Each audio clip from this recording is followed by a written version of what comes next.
Hello, and thank you for joining the Bipartisan Policy Center for our webcast on Paying for America's Infrastructure Needs.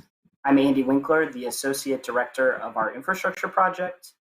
The Bipartisan Policy Center, through initiatives like our Executive Council on Infrastructure and through partnerships with organizations like the U.S. Chamber of Commerce, has been committed to moving a bipartisan infrastructure package forward. There are significant, though not insurmountable, challenges around the process, scope, and cost, all of which are now coming into focus since the American Rescue Plan has passed. Our goal today is to explore the options that policymakers have to fund and finance our country's most pressing infrastructure needs and articulate what's achievable. In just a moment, I'll turn it over to Henry Cisneros to moderate our first panel. In addition to being a former Secretary of the Department of Housing and Urban Development and former mayor of San Antonio, Texas, he's a BPC board member and has been active in many BPC projects from housing to infrastructure to immigration and more. Just one bit of housekeeping before we get started. If you're joining us today on YouTube, please use the chat function on the side to submit any questions you have at any time. Our team will be keeping an eye on these as we go and pose them to today's participants. You can also submit questions via Twitter using hashtag BPC Live or by tweeting at BPC_bipartisan. Secretary Cisneros, thank you so much, and I'll turn it over to you to kick off the discussion. BPC team, and thank you to the BPC for making a session like this possible.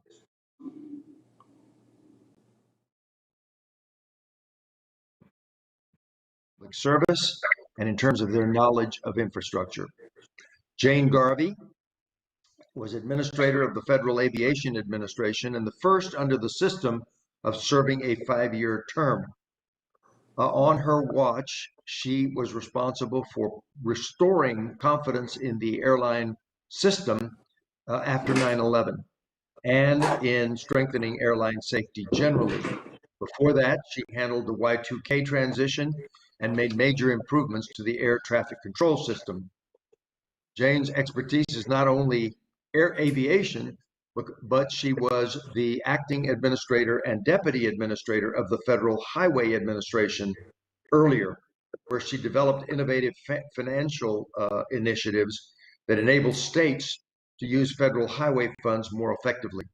Before that, Jane was director of Boston's Logan International Airport and commissioner of the Massachusetts Department of Public Works. She knows infrastructure. Congressman Bill Schuster served the 9th Congressional District of Pennsylvania for 17 years. And on my watch in the Clinton administration, he was Mr. Infrastructure in the country, the go-to person on infrastructure, certainly in the Congress. When he went to Congress, he immediately sought to serve on the House Transportation and Infrastructure Committee and became chairman of it in 2013.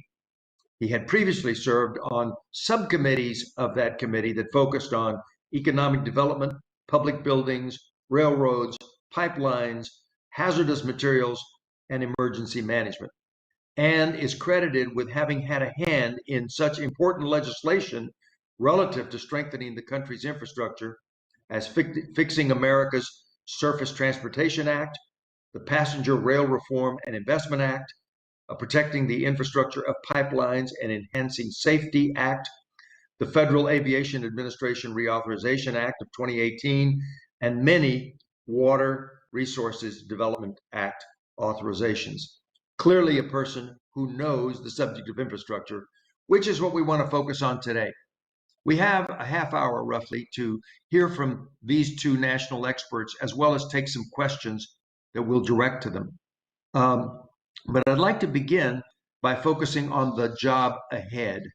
As Andy said, now that the Coronavirus Relief Act has passed, the next subject of priority congressional action is infrastructure. And it'll be contentious, because there will be suggestions that enough money has been spent in the relief packages for stimulus and that we risk starting inflation. So even though the administration seeks a very large allocation for infrastructure, it will be a difficult thing to take on. I would like to draw on the expertise we have present today to understand the choices in the process ahead.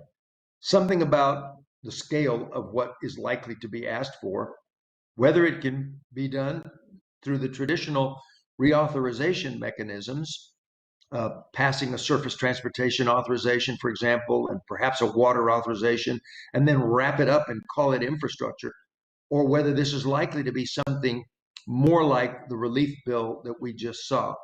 Congressman, give us your take on what you believe is actually going to happen from knowing the process as you do.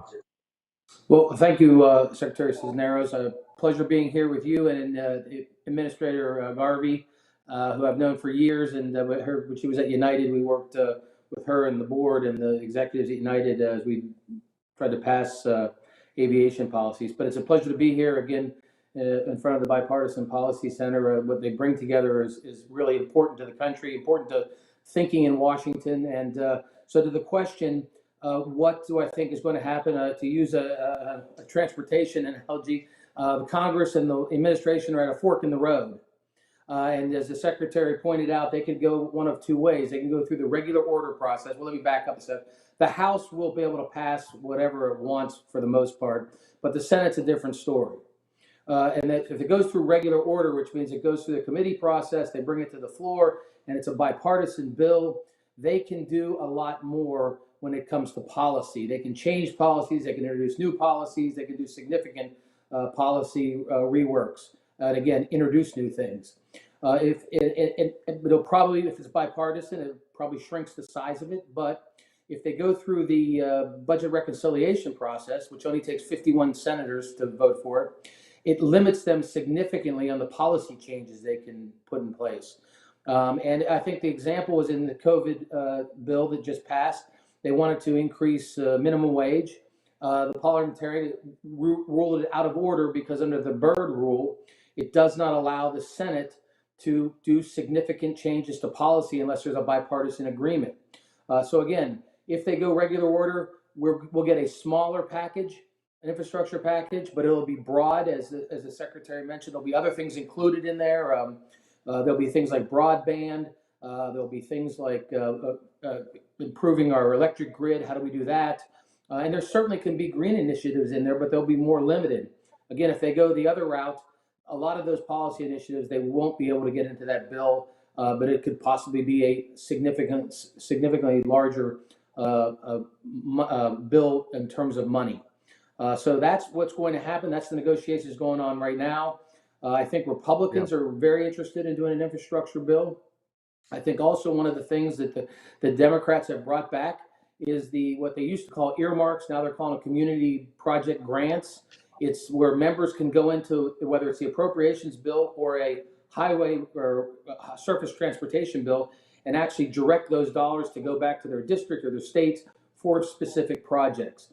And when you have that kind of tool to use, you'll get members buying in, even though sometimes they may not like the policy, but they know it's going to be very good for their state or very good for their district. They'll reach a compromise, and again, that's what we need to have in a bipartisan bill. It's a give and take process, and I really hope to see that it's a bipartisan process that really does some significant policy changes.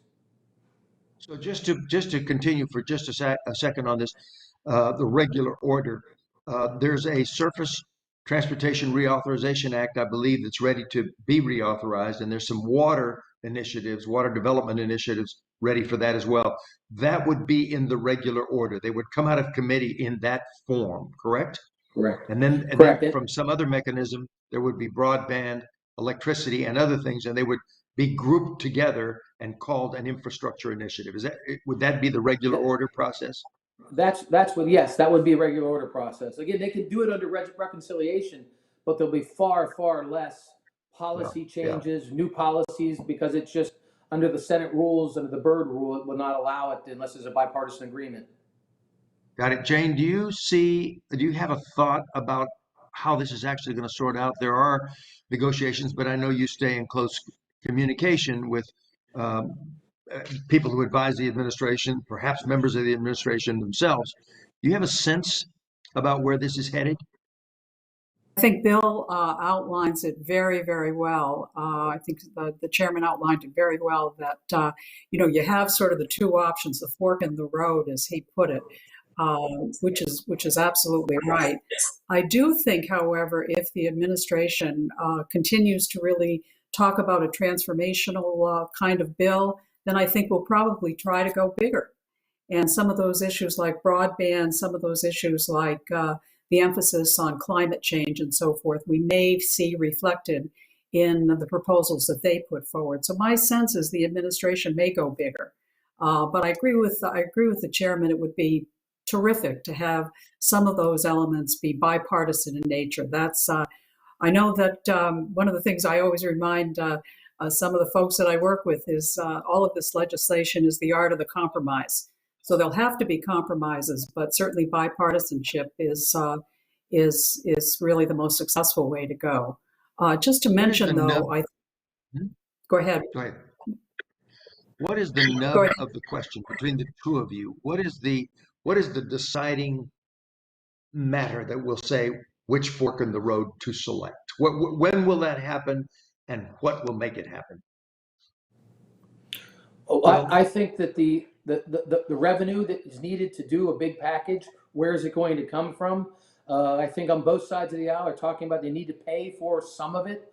Republicans will want to try to pay for more of it or all of it, which I don't think is possible. And then it's the policies they want to put in place.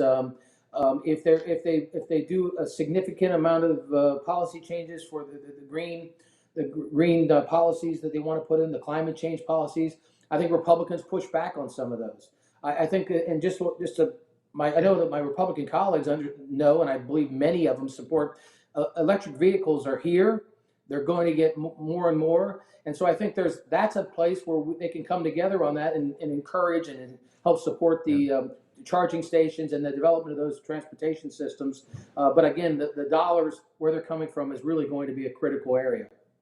So if the Republicans push back on some of these things, and as Jane says, we still want to go big, does that argue then in favor of the reconciliation strategy because we're not going to have Republican support? Right. Yeah, I think that she's absolutely right. The bigger they go, if they want to do budget reconciliation, but what they don't get is they don't get some of the key policy initiatives that I know they want. And I think I think there's some support on the Republican side. Again, talking about solar, talking about electric vehicles. There's support over there. It just depends on how far you want to go on it. And I think that's a place they can find common ground. But if they want to go do a $2 trillion plan, they'll come up with the money, the deficit spending most likely, but they will not get those significant policy changes that they want to achieve. Okay.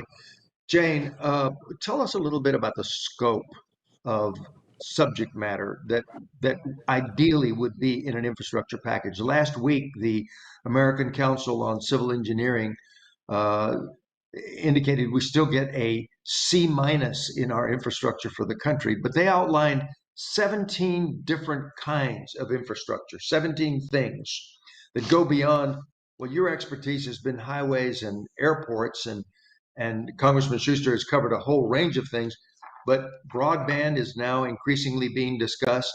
Some of the areas after the pandemic, including some hospital and medical care facilities that the pandemic told us that we need, and other technology applications to infrastructure which are new to the mix.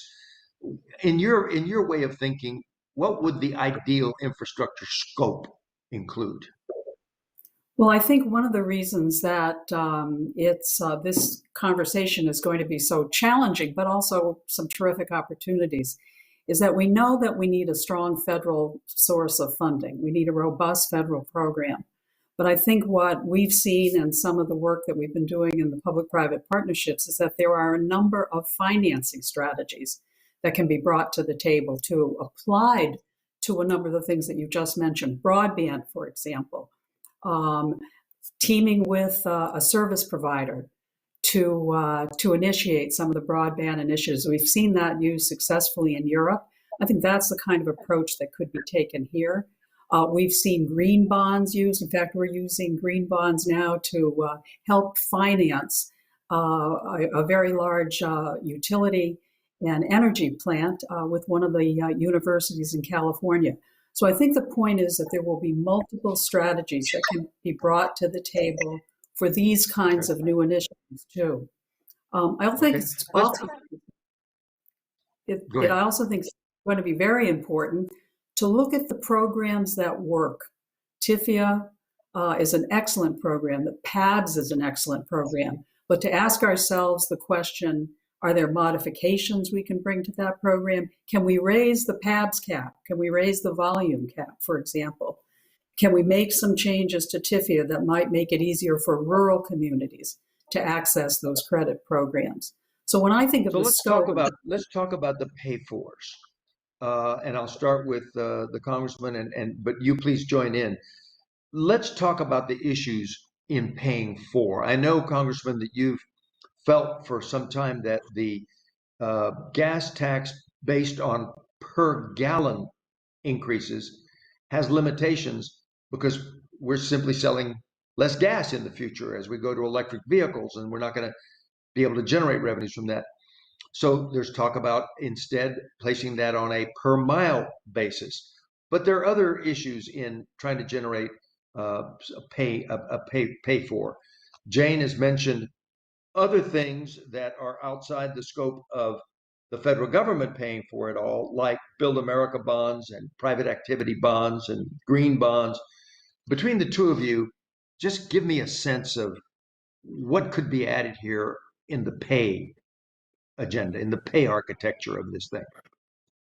Well, the easy, or I shouldn't say easy, the most easily understandable thing to the American people and to members of Congress is at least a one-time increase in the gas tax to make a transition to vehicles mile travel. Because if we said tomorrow, let's move to a vehicle miles travel, it's technology, and there's pushback on that. People are afraid they're going to be monitored, but you have to have some time to make the transformation over. Because I think in the long term, vehicle miles travel, that captures the electric cars, that captures the Prius that does 60 miles an hour versus the F-150 that's only getting 18 miles a gallon, and that's what some of the problems within the gas tax now. But I think we need to look at all. I put a proposal forward that you start to tax bicycle tires. People are using roadways with their bicycles. That's a user fee, and I think that's the principle that needs to be maintained. Is if you use the system, you pay for the system. And so those are things that, again, Jane can talk about this more than I, and more in depth, is the E3s. We need to continue to streamline that process, encourage the private sector to get in the market, take a look at a national infrastructure bank. And I was honest, I was resistant before until I saw an idea come across my desk that instead of using a federal appropriations process, which is sometimes doesn't work, sometimes you don't get it done, it goes up, it's down, there's no guarantee, is let's tie it to the tax code, put an incentive for the private sector to invest their money in an infrastructure bank that they can go out and fund these projects in the three different stages, whether it's design, whether it's construction, or whether it's maintenance. And I think that's something the country ought to the Congress should take a real look at. Jane, before we get to P3s, and I do want to talk to you about P3s, but before we get there, talk a little bit about incentivization built into the tax system that might generate greater participation in Build America bonds or private activity bonds or green bonds or other strategies where there is public financing involved broadly across the country, from public sector, but also taxable bonds strategies and such. Right, and I think to the chairman's last comments, I think his whole point is exactly right. It's going to take multiple strategies, and there are a number of tax changes that could be made, incentives, as you put it, Mr. Secretary. Because actually, I think even when we look at some of the policies that we want to promote or that the administration wants to promote, any time that it can be done through incentives, either by removing some of the barriers in the tax code, by aligning the budget scoring with the actual loan experience, for example. We found that in TIFIA. If that just that simple change could really make a difference. So it's again engaging the private sector, engaging the states, and saying, look, what have been these barriers? And I have to say and I think the chairman deserves a lot of credit for this. many of these barriers have been removed. And many of the changes that have already taken place with programs like TIFIA and so forth have been very positive and have generated a lot of good projects. But I think it's always wise to keep asking ourselves, what are those additional changes that could be made? Jane, you are the North American chair of Meridium, one of the most respected infrastructure funds, and you were on the board, in fact, chairman of the board of United Airlines. So you know what exists in terms of private capacity to work in infrastructure. A lot of the country's infrastructure is indeed provided by the private sector in aviation, for example. Are we at a new place in America where what's been happening around the world in private investment in infrastructure is about to be needed in the United States? And if so, what has to change? Is it public attitudes? Is it the Congress? Is it a regime of laws across the states that's uniform? What has to happen for those trillions of dollars of pension system funds, insurance funds, high net worth individuals, endowments to invest in infrastructure? Well, I'm going to take one example. This is probably something we could talk about for a long time, but I think the whole issue of risk sharing is something where we need to have more, that is in the private sector, need to have more direct conversations with the public sector. How do we share risks when we're talking about public-private partnerships? How do we share them in a way that the risk profile is shared by the private sector and the public sector? Who's best equipped to deal with it?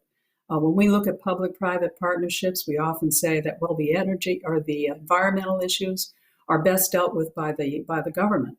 So does the government take all of those on and leave some of the financing and some of the financing strategies more to the public sector? So I think there are some changes around risk sharing that's worth further discussion.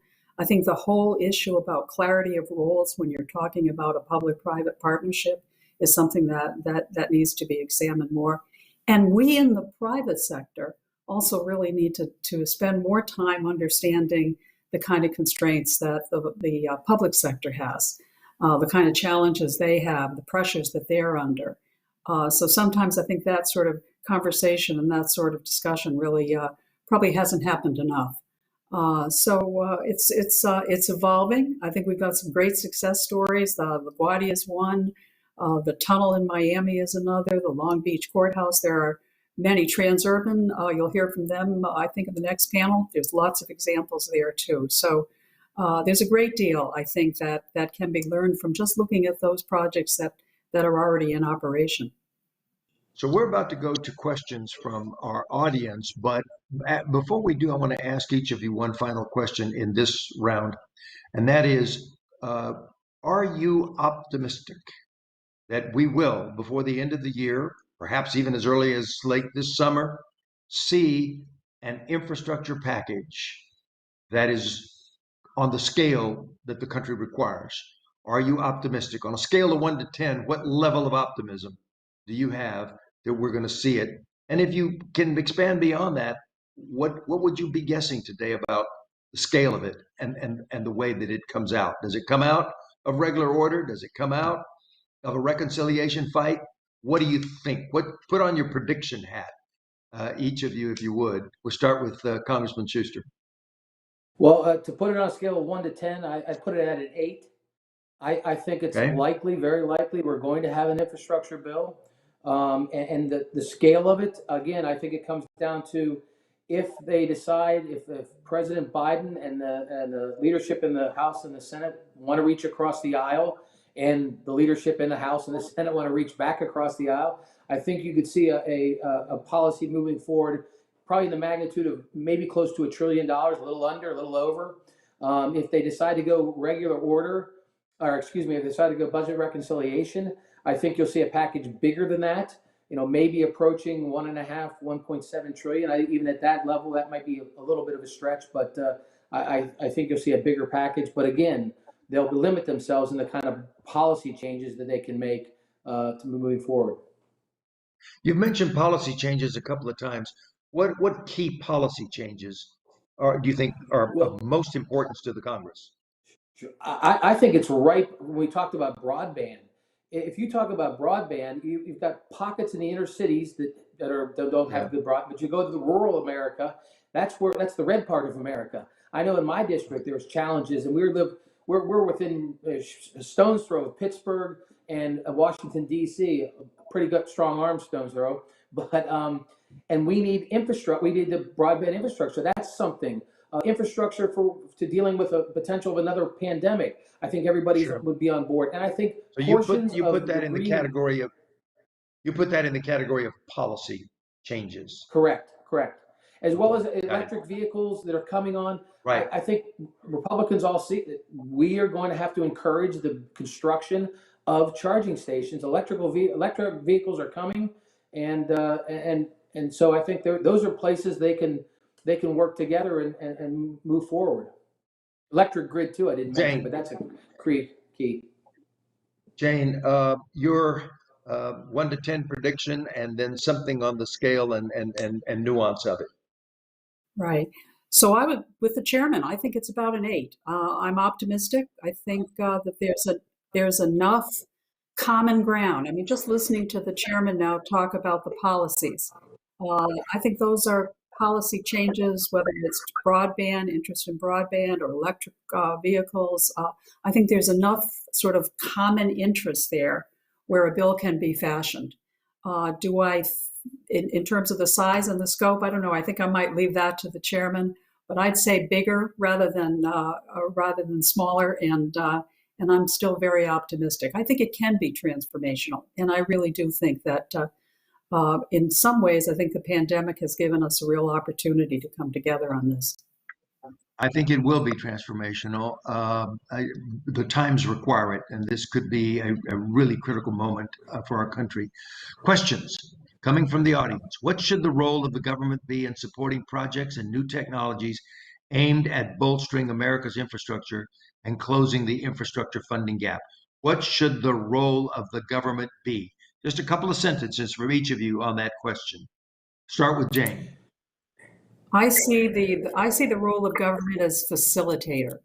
I think that government has acted best when we've provided some credit programs, when we've provided incentives that we talked about earlier, and when we provide sort of best case or offer best case studies. So it's the facilitation, it's the credit programs. That's where I think the federal government really has a real role to play. Congressman? So exactly what she's absolutely right. Facilitate it, encourage it, get out of the way, let the private sector go, let the states go, let the locals move forward on these projects. Question: will the government look at minority-owned equity-based partnerships, i.e. P3 investment in opportunity investment funds in infrastructure projects by states and local municipalities? Really several questions in there. The role of MWBE and the role of private equity. Let's start this time with the congressman. Well, I think we do some of that now, but I think that they'll want to do more of it in a infrastructure bill that goes forward, and that's something that again I know is going to be. I would think it's going to be a priority for the Biden administration. So I think you would see more of it. Jane? Agree wholeheartedly, and also add that we have a minority equity partner in our LaGuardia project, which is very exciting and really been terrific to have them part of the effort. A question is as follows: with more and more remote work, how will our nation's subway systems sustain themselves? DC Metro is a good example. Jane? Oh, that is a great question. I think that's. I was pleased to hear so much discussion recently about additional funding for transit. I think it is going to be critical as we move forward. We're involved in a transit project, the Purple Line in Maryland. I think we may see some more of those, even public-private partnerships around transit. But that whole notion of asset management couldn't be more illustrated than it is in transit. Asset management and how you maintain that those systems that are so critical, I think it's got to be a big part of the discussions going forward. Congressman? So what Jane said, first of all, I say coming from rural Pennsylvania, where we only have a couple of bus systems and obviously no transit, and it's all 99% is by car, driving transportation. I support transit, and because it's so important to our major cities and the folks that live in them, and they're economic engines for the regions. But I think to add to what Jane said, she's absolutely right about asset management. But I think this is a place where I think the Biden administration needs to look at how do we encourage automation of our transit systems. And it's not going to happen overnight, so we're not going to eliminate thousands of jobs, but we need to move to that direction because those systems are so much under pressure from the building of infrastructure, the high cost to operate them through labor. This is a way to continue to allow these systems to flourish without huge infusions of cash. And I think that, again, if you look at a transit system or a railroad, we know exactly where it's going. You're going to be, and they're doing it in Europe, they're doing it in other places around the world, they're automating those systems. And you don't eliminate people completely, but instead of having one person drive a transit train, they may be sitting at headquarters monitoring 8 to 10 of them, which gives you more efficiency, and the safety too is strong. Final question we can take, and I'll ask you to be brief. The question is actually about earthquake safety on the West Coast, but it leads to a broader question about natural phenomena, in this case, climate change. Do you see climate change as an important element of an infrastructure package, even if it is basic common sense climate change like levees on rivers and ports in sea level rise areas? But is this a needle we can thread and satisfy some of the environmental climate change questions and yet do basic infrastructure? Just give me your take on that quickly, starting with Jane. I would say absolutely. And I think it's a perfect way to marry two very important public policy questions. One is climate change, you say, and the other is providing good infrastructure. But building resilience into the structures that we have. We've done that in California, but I think that ought to be a national approach, not just for an individual state like California, where earthquakes are so important. I think it's a real opportunity for us. Congressman? And I would say I absolutely think it is also. If you look where some of the most conservative members of Congress reside, it's the coastal, southern coastal states, the Floridas, the Gulf Coast, Texas, which has had an experience of its own. And there's other places. There are Republicans in those areas. They understand it. Garrett Graves from Louisiana, he helped. He was one of the people that was instrumental in rebuilding Louisiana after Katrina. And Garrett Graves knows that the disappearance of the wetlands in Louisiana is causing those storms to become worse than they've been in the past. So I think there's real possibility here. It just depends on how far the reach goes. If it's targeted and specific, it solves the problem. I think it can get that done. We're going to turn the podium over to the next panel, but I want to personally thank both of you, not only for being here today, but for your great public service. And as we make progress on infrastructure, it will be the continuation of the work you've already done that makes it possible. Thank you. Thank you. Thank you.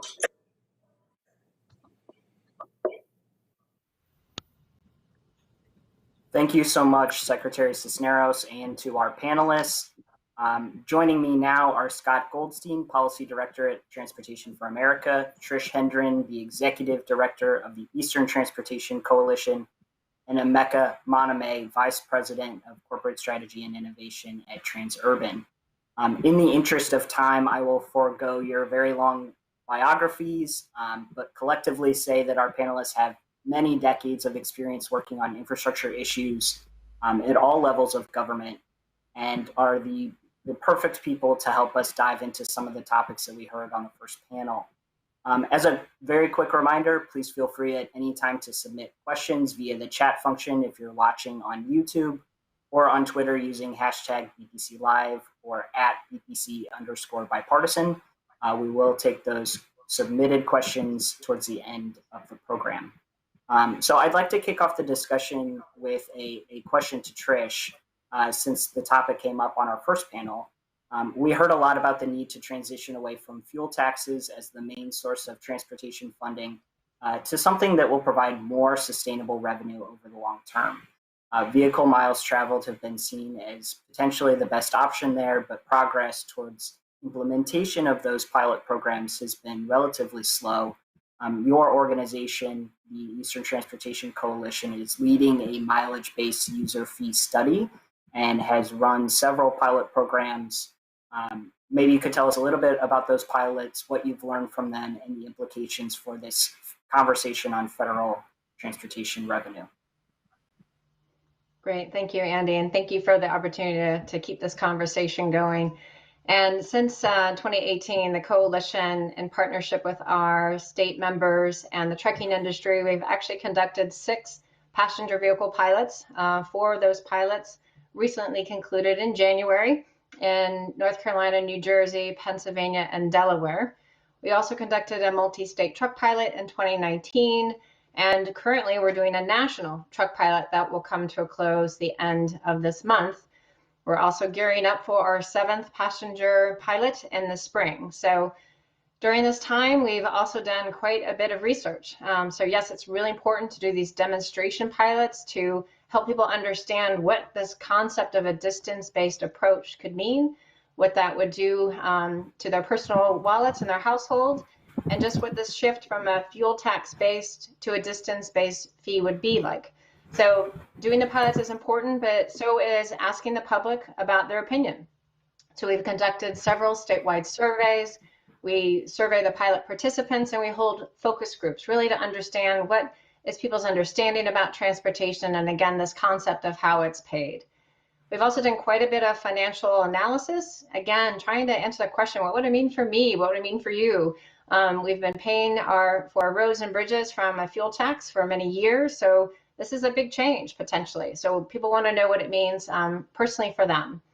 And we've also done a lot of technical memos, really trying to establish a baseline of understanding about privacy concerns, administrative costs, equity concerns, and what would a user fee look like in combination with a toll facility. So in short, Andy, we've been really busy.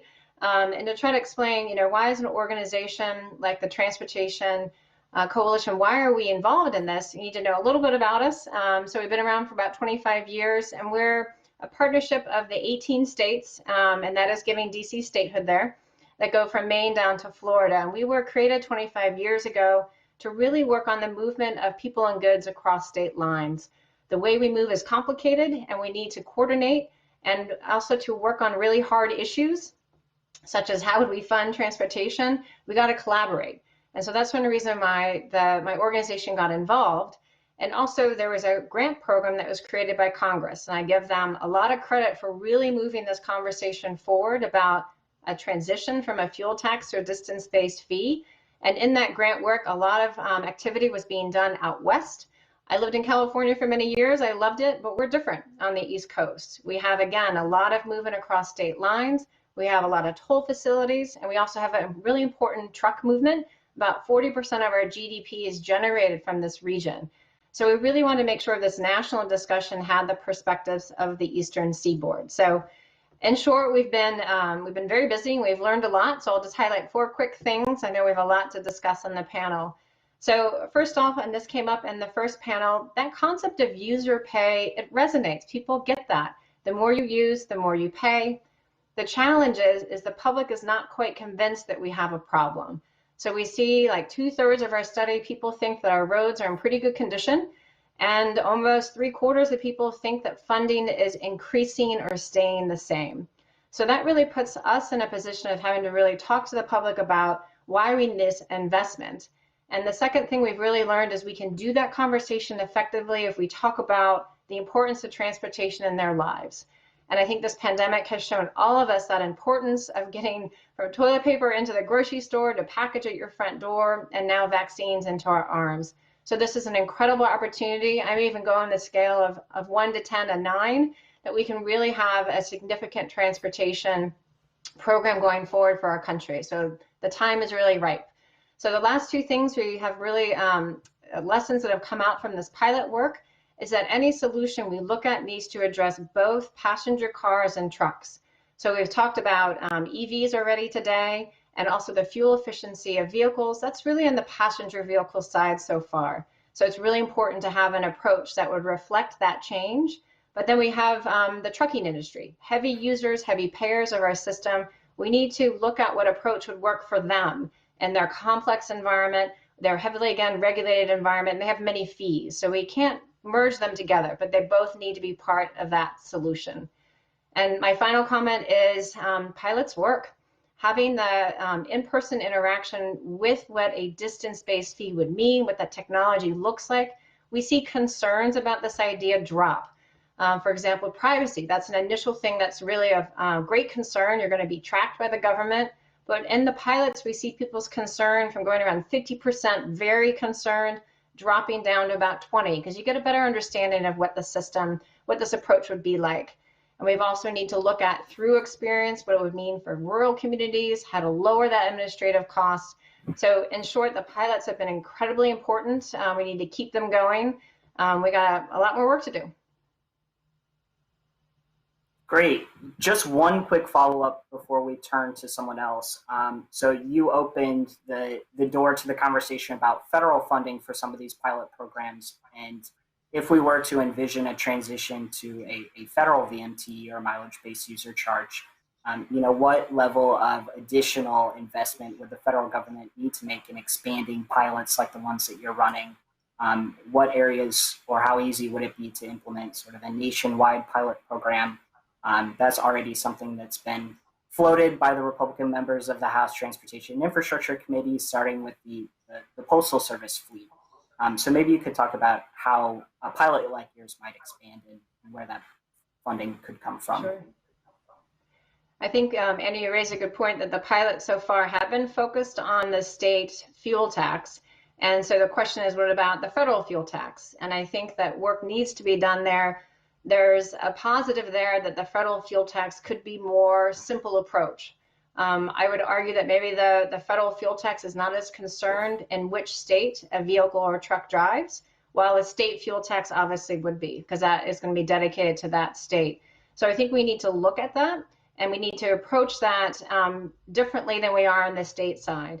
And I think also we need to build on what the states have done. If we go back to where the federal fuel tax came from, it was led by the states. So yes, I represent a state-based organization, so I might be a little biased, but I think let's build on the lessons from the state. They're the incubators of innovation, right? If I get that quote right. But I think we need to make sure we have the federal agencies engaged in what a federal approach would look like. So I think that is of interest. We do need a national pilot. The definition of the national pilot to me does not mean 50,000 vehicles. It means what would a federal replacement for the fuel tax with a distance-based fee be? So it does need to be done, and it looks like there's support for doing that, which is good. Great. And so you mentioned state funding, local funding for infrastructure, which is the most significant source of revenue for infrastructure funding. So maybe we can turn to Scott, given while there's attention on VMT fees, it's not the only way to pay for infrastructure. At the local level, cities and counties use things like development impact fees, special assessments, voter-approved tax increases, other strategies to meet their local infrastructure needs. In your work with Transportation for America, you have communities you're involved with all across the country. Could you talk a little bit about some of the innovative ways that you've seen these state and local governments pay for infrastructure? Sure. Thanks, Andy. And it's really great to be on this panel.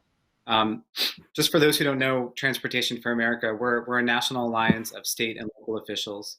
Our mission is to see a transportation system that safely, affordably, and conveniently moves people and goods with minimal impact on communities and the environment. And so we work at every level of government. And as Andy mentioned, we work at the local level.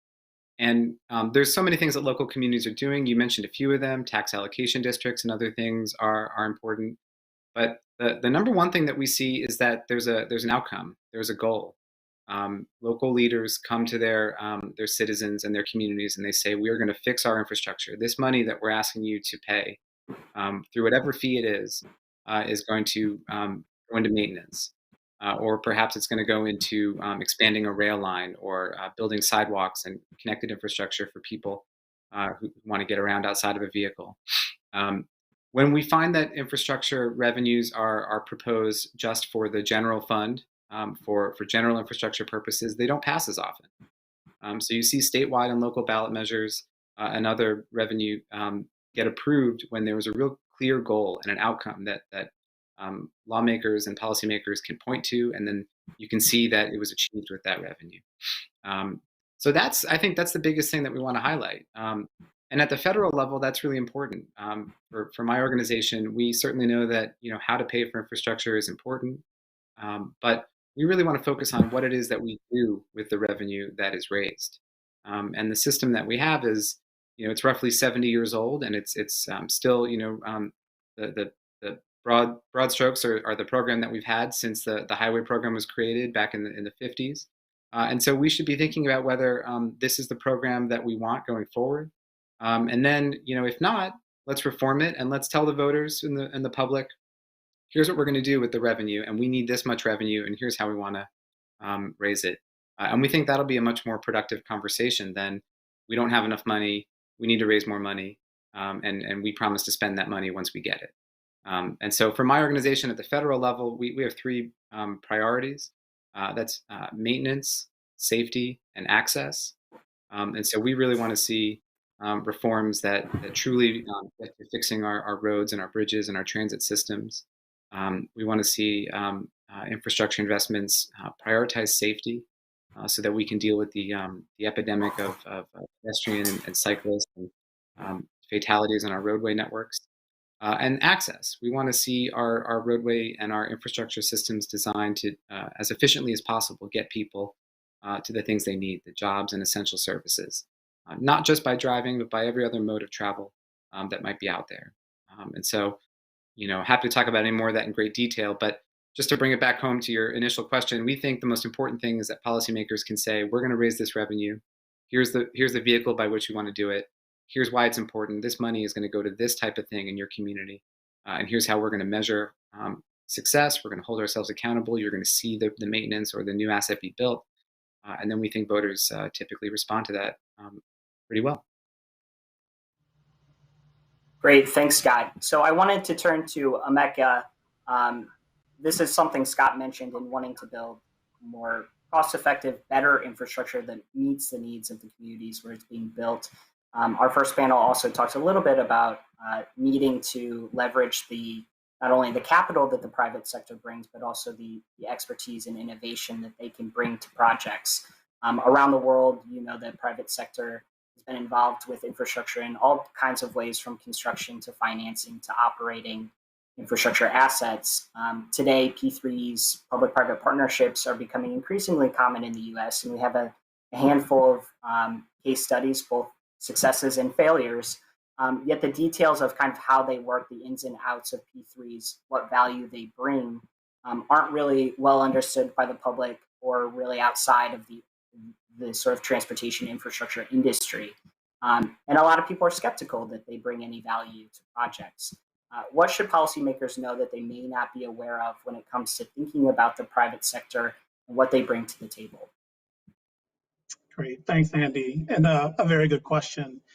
First, I just start off by saying that I think Administrator Garvey dropped some really great gems that I'm going to kind of play off of from the first panel.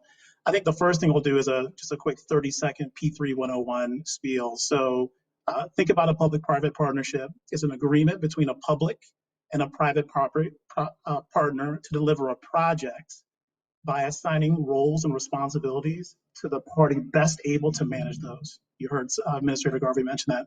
That's really the simplest way to think about it. And it takes on a lot of different forms and agreements beyond that, but that's really the structure. And so I'll offer 4 tools that policymakers should think about as it relates to P3s and how they may be able to dig into that structure as a way to leverage them. The first part is the risk sharing. We talked a little bit about that in the first panel.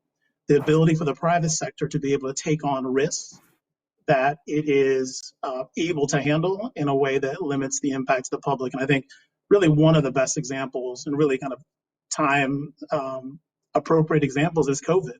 A number of toll road facilities like ours, like the ones we operate here in Northern Virginia, really saw a precipitous drop in traffic and in revenue over the last year.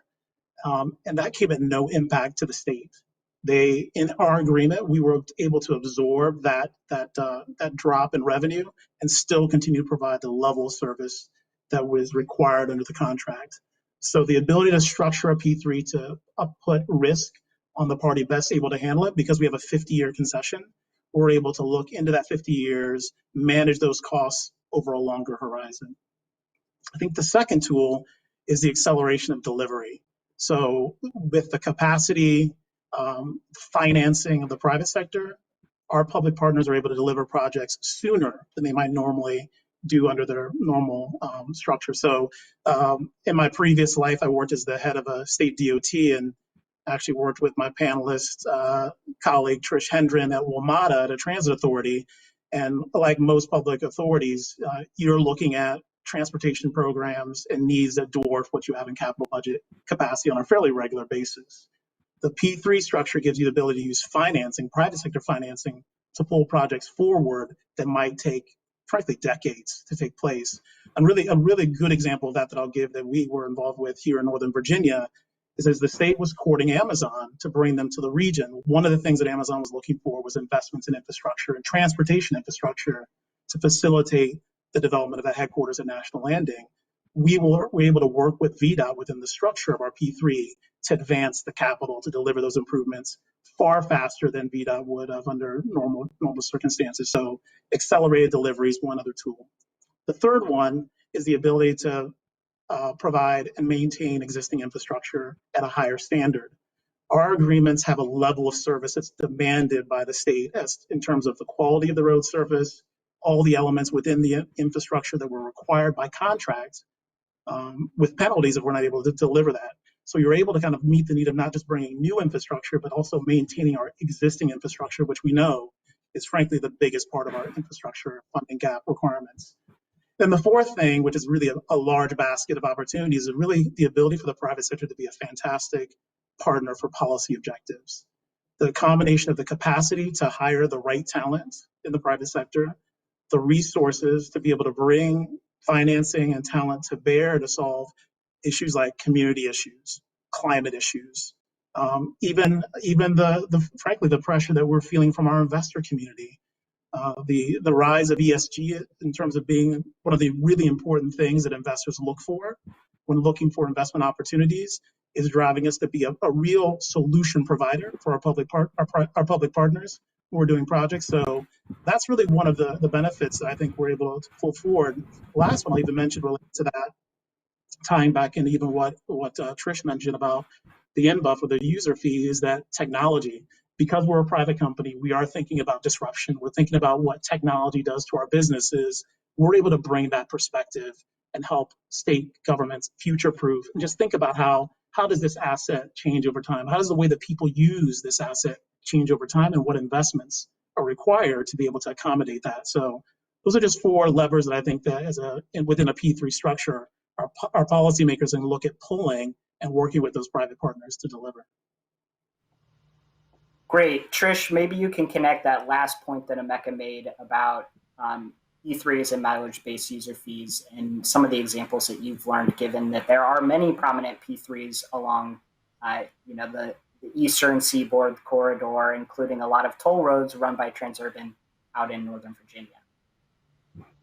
Yeah, sure. I think again, as we're looking on that horizon of a fundamental change in how we fund transportation, I think we should embrace a lot of the benefits that Emeka highlighted on that public-private partnership model that has brought a lot of benefits across the country. So in particular with the mileage-based usage fee, one thing the coalition we've been looking at is that intersection between tolling facilities.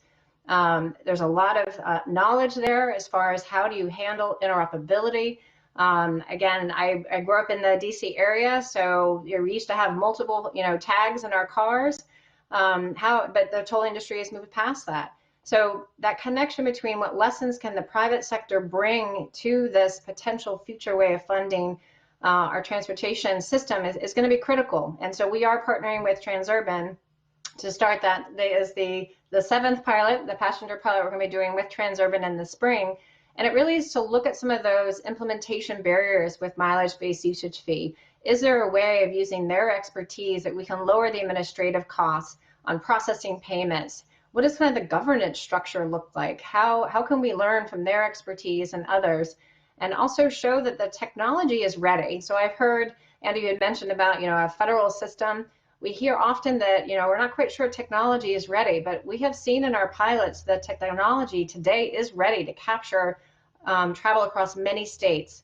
So I think we need to continue to demonstrate that. And again, partnering with someone like Transurban that has a lot of those technical expertise and also their customer service understanding. So toll facilities, they really treat what we consider drivers from a DOT at times as customers. And so if we move in this direction, we need to adopt that mentality.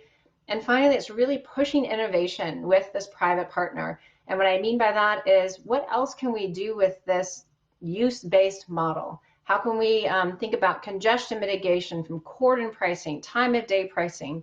The fuel tax is a very blunt way of assessing use of the system. So a distance-based fee can open up some policy levers that I think policymakers should have at their as an opportunity, whether or not it works or not. So we want to test to see what works and what doesn't, bring those results to the policymakers. So I think partnering with a private entity like Transurban is a model to go forward in this future transportation funding approach. Great, thank you. Scott, do you want to jump in and talk a little bit, not just about P3s, but some of the creative ways that state and local governments are meeting your three sort of overarching goals for not just a federal infrastructure package, but what Transportation for America is focused on, maintenance, access for our transportation systems, and safety.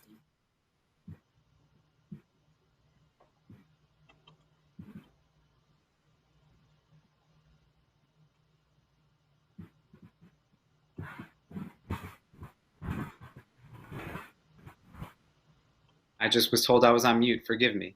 I was just offering that, on P3s, we agree that they're absolutely a tool that states and local communities should be made available to them and should have access to. They won't work in every case, but they should be something that communities should consider and should apply when appropriate. In terms of what our states and local communities doing, for us, it's all about the policy that governs how you spend the money.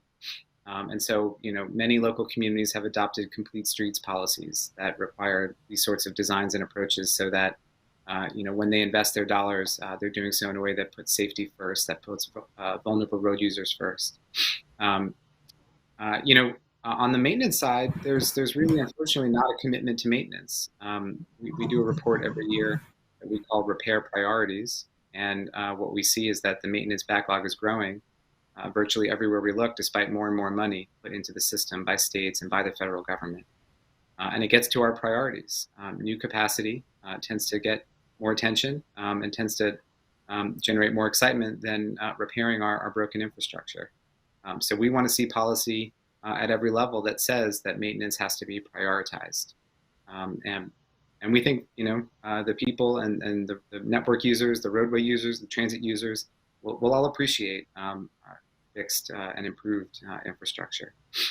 And on access, again, that gets to the policy. We use vehicle speed all over the country as a sort of poor proxy for whether people can get to where they need to go. And today we have technology in your phone that you can type in grocery store and you can find out where they all are and how you want to get to them, if you want to walk or bike or take transit or drive. And that same type of technology exists for folks for states and cities and planners to look at transportation systems and really get down to the census block level, frankly, and say, these people here have access to these jobs and these services, and by this mode of travel. And then we can say, but they have terrible access by this other mode of travel. And we can start to make investments to improve that access. And that's really important for climate reasons, for equity reasons, for safety reasons, because you start to see that, the grocery store might be across the street, but you can't walk across that street because it's a highway and there's no safe crossing. So now pedestrian crossing, which is relatively affordable, may get priority when you start to look at access as your guiding principle. So that's kind of a top line of how we see states and local communities doing this. On access, we do see state movement. In Virginia, they have a really robust policy around access. Other states and cities are starting to adopt policies around this, and so we're working both at the state and local level around it, and certainly also at the federal level. So Emeka, did you want to hop in and talk a little bit about P3s and system maintenance and asset management, and then we can turn into some of the nitty-gritty of the kind of federal process moving forward?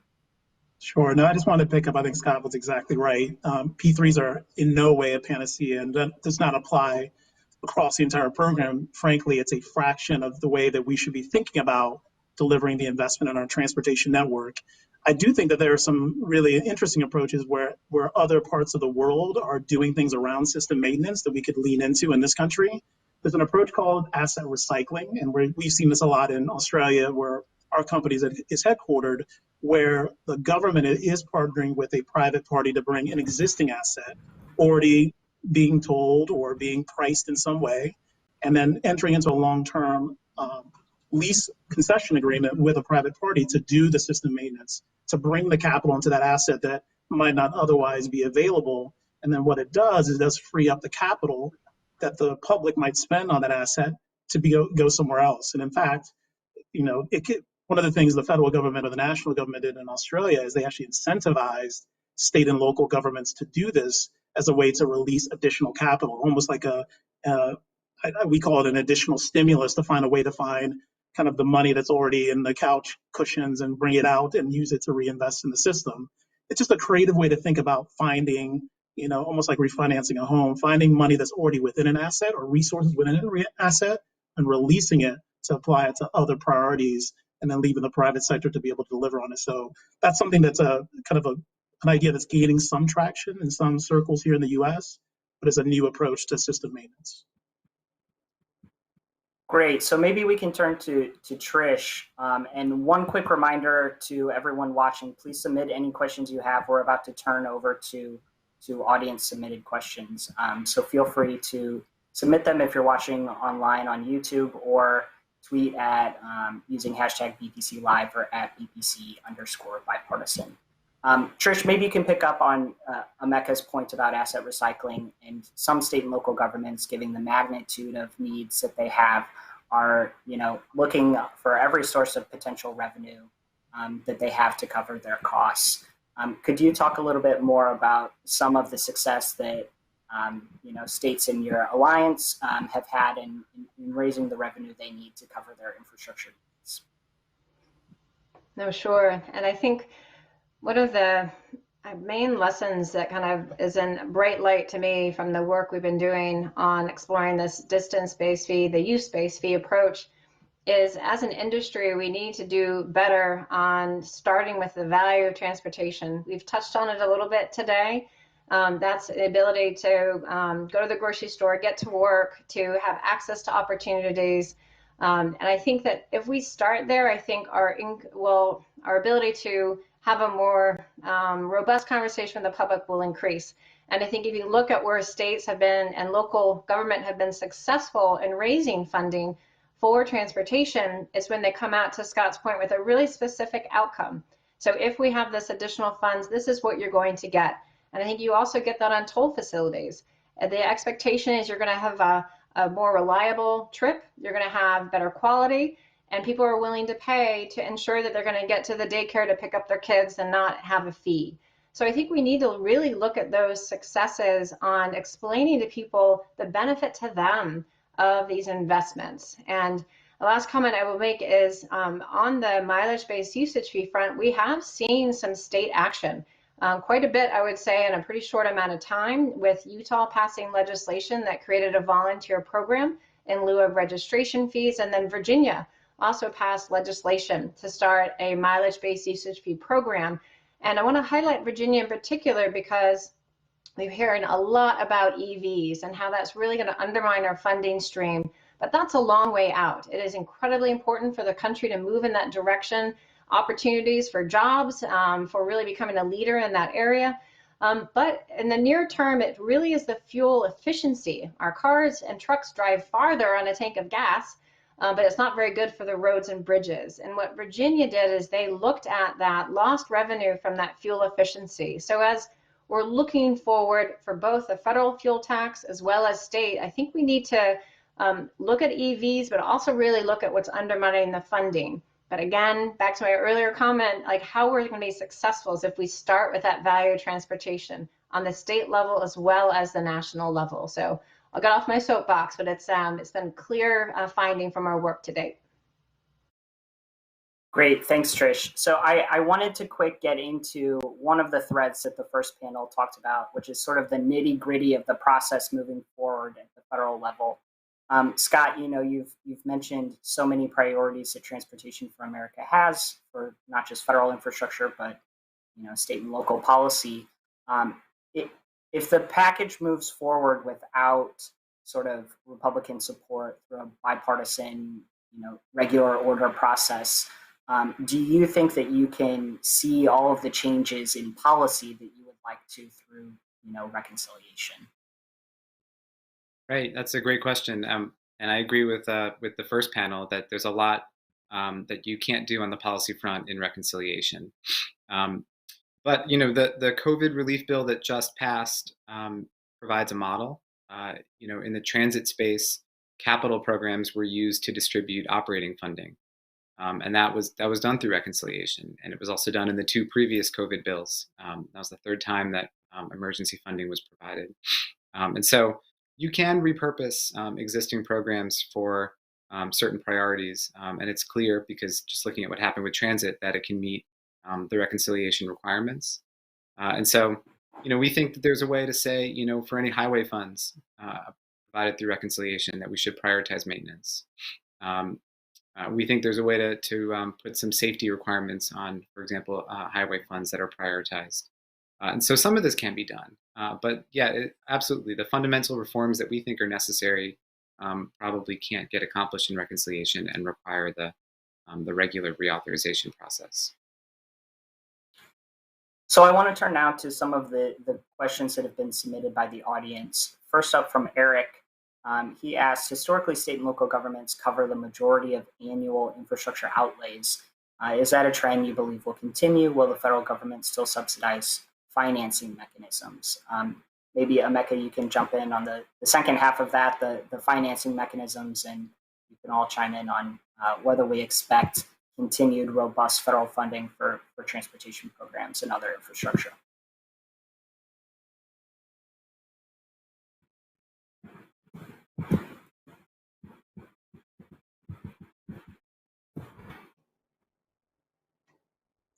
Okay.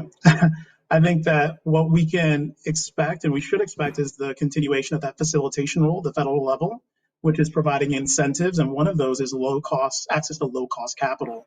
Programs like TIFIA, the Build America bonds are really an essential part of delivering transportation infrastructure in this country. So, I mean, the recommendations you heard from Administrator Garvey, increasing the Build America bond cap from 15 billion to maybe as high as 45 billion, to giving the ability to both streamline the TIFIA financing process and just make it more predictable. The number one thing you'll hear from every private investor or developer is the predictability of how the government's going to show up in a transaction in terms of time and process. So I think if those things are in place, it provides a fantastic platform for the federal government to be playing a tremendous role in making sure infrastructure investment continues and expands in this country. Scott, did you want to jump in on that? Sure. During the Trump administration, there were several proposals by the administration to lower the level of federal support relative to state and local support, and really incentivize more state and local funding. We saw bipartisan opposition to that. And then if you look at the bill that the House passed last year, the Invest Act, you see robust federal support for surface transportation. And then if you look at the Senate bill that the Senate UPW approved in the last Congress, same thing. robust levels of federal support. Policy differences, and my organization, full disclosure, very much supported the House bill and did not support the Senate bill. But the point is, you see continued robust levels of federal funding, and so I think the question is not will the federal government lower its support, but rather how much money will it invest, and what policies will be associated with that investment, and that's really what the debate's about in this Congress. Trish, you highlighted how so much of building public support for increase, whether it's taxes, VMT, anything else to raise revenue for infrastructure projects, is about putting what the public needs front and center and selling it to them.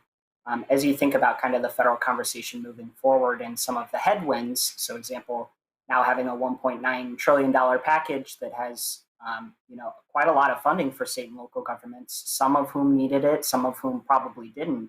How do those kind of messages around the level of federal spending that we have right now, do you think will impact whether there's an appetite at the federal level to take on new revenue raisers? Jones believes in the importance of our transportation system. So of course I'm going to say that there still is an incredible need for our federal role and investment, even though we have had the COVID recovery infusion of funding. There's a lot more we need to do. If you look at all the assessment of our transportation system, yes, the public sees that the roads are pretty good, but unfortunately we know that they are deteriorating. Scott has highlighted the maintenance needs, but I would also want to highlight, which we haven't talked about too much today, the operational needs of our agencies. And so this draws in both state and federal. So if we look at some of our recent natural events, those events will cross over state lines. And the point I'm trying to make is we have to invest in operational strategies as well as the hardcore assets. So there's still a lot of need to make things better. And the beauty of transportation is when you invest in it, then it returns to the country and to people's individual lives with benefit. So we have a great industry to be in, but we do need to do a better job of explaining that, both on the state level, and then I challenge our country and the feds to really put forward that national vision. So we have some great leaders that are in this administration, so let's put together a way to explain it to the general public about why we need to do this. I think the time is great. Again, I'm giving it a 9 out of 10 as far as we're going to have an infrastructure package this year. You're stealing my final question from Henry.